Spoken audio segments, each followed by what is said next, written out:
sa loob ng church na tinuturuan natin. Bakit ang membro sakitin pa rin? Bakit ang membro ay baon pa rin sa hirap? May problema. Kasi para lang tayo patingaw ng malingaw na.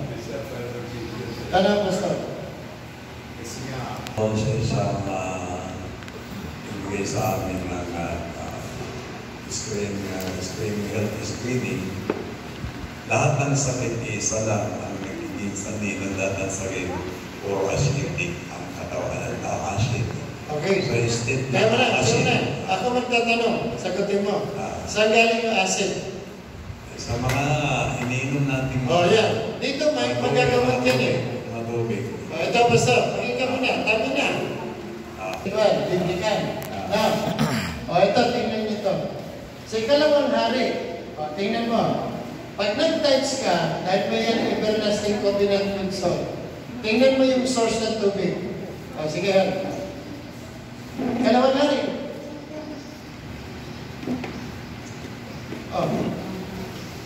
Chapter 2, 19. Kahit sino na mauna, para makarang. Mga taga-roon si Eliseo. Tama yung Pastor. Tama yung assessment mo na yan. Yung source ng lahat ng sakit. Tulad po ng inyong hindi mataba ang lupa. Yan, tubig. Tama yung source. So, hindi rin mataba yung lupa. Kaya lugi. Paano yung tinanim? Madalas. Sinabi niya, bigyan ninyo ako ng isang bagong mangkok. Lagyan ninyo ng kaunting asin. Yan na. Ito na. Sige. Kaya nga ang ginawa nila. Dala ang mangkok, nagpunta si Eliseo sa bukal ng tubig at ibinuhos ang asin. Ano pinuntahan niya, Pastor? Tubig. Yung source ng tubig na iniinom. Bukal. Malay. Ibinuhos ng asin. Ito ang sinabi ni Yahweh. Lilinis ang tubig na ito at hindi na pagmumula ng sakit o kamatayan. Sabi niya. Yung inumin nyo ngayon, pag nag-touch ka, walang power yan. Kaya nga sabi ng Tuhan, lahat ng cancer, lahat na yan, may isa. Ilang galingan. Bakit anong problema taga-cancer? Anong problema? Ano? Hindi nagta-touch. Pinatagal mo pa, Pastor. Pero pag nag-touch ka, tingnan nyo to. Tingnan nyo to, tingnan nyo, pag naglikod tayo gano'n. Ito yung malalim na sa atin. Exodus 23:25. Tama, Pastor, yun. Tama yun. Ito. At inyong paglilingkuran ng Panginoon inyong Diyos. Ano unang promise? At kanyang babasbasan ang inyong tinapay at ang iyong tubig. Nakita mo? Walang basbas si Lord eh. Kaya ininom natin tubig, hindi nilinis. Walang basbas eh. So nagiging source talaga ng lahat ng sakit. Yung acid. Kasi sisirahin niya naman loob mo eh. Ikaw pa naman eh, tingnan mo yung bibi. Kinakain yung G-Centimos, nalulusaw eh. Dahil matindi yung acid ng kanilang Di ba galing sa abdo yun? Yung fruity acid. Di ba yung mga sanggol halos kapapanganak naman wala? Bakit nagkakasakit kayo ng UTI dahil sa inyong novelty? Ayun nga. Diba? Wala na, Pastor. Ikaw, tiga sa ulo mo. Sinabi din nag-touch eh. Pawin na kita eh. Di mo tumilyan niya ako. Sinabi ko nga, tama lahat. Source tubig. Tapos. Bakit naapektuhan? Hindi nag-touch. Tinatagal mo pa eh. Aawahin kita. Sabi nga ito lang nag-usap na sila ulit doon dumating eh. Ano yung gusto mo? Away gulo. Sabi ko sa'yo, gulo na lang tama na away.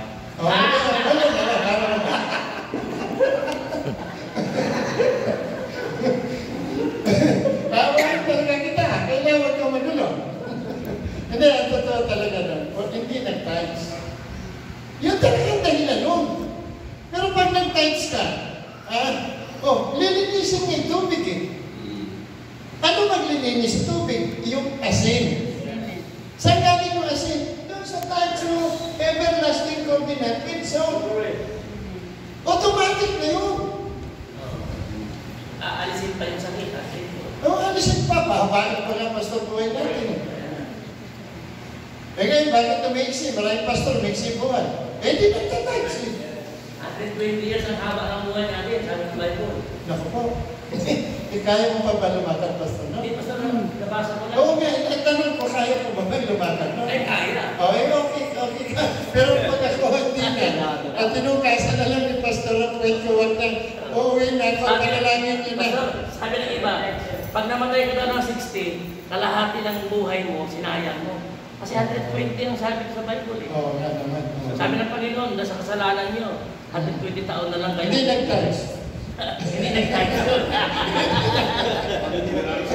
Pastor, yun ang lagi sagot. Hindi nag-times. Aminin natin sa inyo. May isang pastor. Ano? Sabi niya, sino ba may sakit dito? Taas kamay. Taas ng kamay. Oh. Wala na may sakit, tamayo. Tapos ganito gawin niyo, kunin yung bag niyo. Pag-text kayo ngayon, kumuha ng gusto. Ilagay mo sila. Mamaya, ikaw may sabi niya, gagawin ko dito ngayon yan. Ikaw may... Kaya sige, lahat na may sakit, punta dito. Hindi yung text niyo, ibulogin niya sa gusto. Kasi pag bulog, pasok, gumagaling yung sabi eh. Oo nga, gagawin talaga Eh, yun. yung gamot, sabi ng pastor, yan ang gamot. Masakit. Text. Bakit ikaw nung maliit, di ka nagtatext? Ano, text ako? Hindi, noon. Ay, dito. Ako, testimony ko. Halika mo naman dito. Sinirmunan ko ito pagbaba ng Amerikano. Kasi po, nung last year ko kasi, nagpa-text ko talaga ako. Nung nag-stop ako sa ministry, tapos sabi ni Bishop ng January, mag-start ka ulit ng ministry mo, magsimula ka ng mag-study. Simula ko ulit. Eh, syempre po yung aming, pag magsimula ka ng ministry, yung parang process natin ng church, magkunti pa lang talaga yung mga kapatiran, no? So, ang text namin, 200, 300. Eh, kasi nasanay ako na gusto ko medyo malaki yung text. Ginawa ko, sa 300 na text, ang text ko doon, 30 pesos. Baka kaya naman yung Gcash mo ko kay Bishop, nasa isip mo.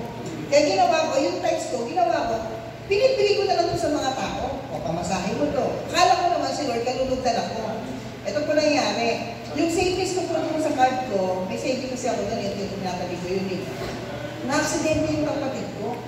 Nalimos ko talaga, Bishop, lahat ng pera ko doon sa ano. Sabi ko, nagtanong ako kay Lord. Sabi ko, Lord, bakit gano'n? Ano naman ako, lahat nga ng text ng 300 na, inaabot ko na nga sa mga favorite. Bakit ganyan pa nangyari? Eto na, pagdating ko doon sa airport ng Zamboanga, ginanyan ako ni Bishop. Hindi ka magta-times! Bukapit siya. Buti nga eh! Inuruan pa kita. Ayaw mo mag-live, maging ka dyan. Patay tayo na. Tapos nagtanong ako sa Lord, ano ba nangyayari? Lahat meron ko ng test ng binigay ko naman ah. Sabi sa akin ng Lord, obedience is better than sacrifice. Marami tayong sakripisyo kay Lord. Binibigay natin sa mga tao yung pera natin, parang ka sila. Pero yung obedient natin sa 10% na sinabi ng Lord sa atin, hindi natin nagawa. Wala rin po yung lahat. Pero yung simula ko ulit, kahapon din po yung teaching ko kahapon. Pero po kami isang kapatiran po doon, papikat po sila. Every month, halos dito na ginagasos sila sa hospital. Pero simula po nung March, na natuto po silang mag-text. Ilang buwan na po nakalipas, ni anak po nila, wala na po na hospital sa kanila hanggang ngayon. Yan po yung testimony po nila kahapon. Kaya sabi, pinagalitan ko, pagbaba namin sa aeroplano, inagbayan ko. Hindi ka nagda-dance. Pastor, teka mo na. Kasi, Pastor, konti eh. Ang tapat sa konti, pwede nang pagkatiwalaan sa malaki. Kahit maliit yun, yun talaga eh. Kahit budget mo siya eh. 10 piso lang tinanggap mo eh. Abay, counted kay Lord yun. Yun yung problema, nahihiya siya mag-send ng 20, ng 30. Abay, yung 20 na yun, parang 2,000, 20,000, 200,000 o 2 million yan kasi tapat eh. Hindi naman palakihan yan eh. Gustong takal. Kailangan kompleto. O ano, Pastor? Ha? Dahil excuse na wala kasi may revelation si Lord dun sa everlasting covenant with Saul. Kasi kaya siya sinabing everlasting covenant with Saul. Yung asin kasi, dumadating ang araw na, dumadating ang time sa katagalan, natutunaw siya. Pero kahit matunaw siya, yung lasa nandun pa rin. Yung alat nandun pa rin. Kay matunaw siya, kay mabuo siya, hindi nawawala yung lasa. Kaya pala siya everlasting covenant. Kay matunaw, kay mabuo, yung lasa nandun pa rin. Kaya siya everlasting. Hindi talaga mapapalit. Hindi mawawala talaga yung lasa na nandun. Galing yan. Galing? Okay. So, ito, nadilig ko kay Pastor Philip. Nadilig. Sige. Sige, kayo po nagturo. Hindi, nag-touch. Ano buhay niyo? Sige. Kumbinsihin nga ninyo ako na mas maganda yung hindi nag-touch. Sige.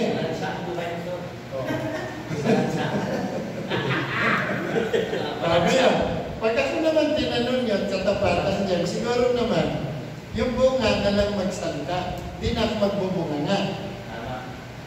Yung bunga na lang, ano ba nakikita niyo?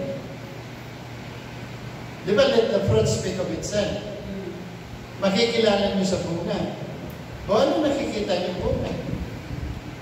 Yung bunga ng tansya. Isamantala tayo noon, kids, Pastor lang, naglalakad tayo mula Diliman hanggang Baliban. Oo nga, diba? Kaya pag kumanta ako noon na, aking natapuan ng buhay, si Pastor Lali iikot na, walang bigas si Pastor, pagpadala ka ng bigas. Siya taga-bulong eh. Magaling na yan, na taga-bulong. Di siyempre si Pip, no, si Reggie, magdi-deliver ng bigas sa atin. Diligtas kami. Ang problema, walang ulam. Brother Rusty naman, gugulungan niya. Yan ang papel nila naman. Pero may hindi na kailangan pa. Marami tayong isda, marami tayong bigas. Di naman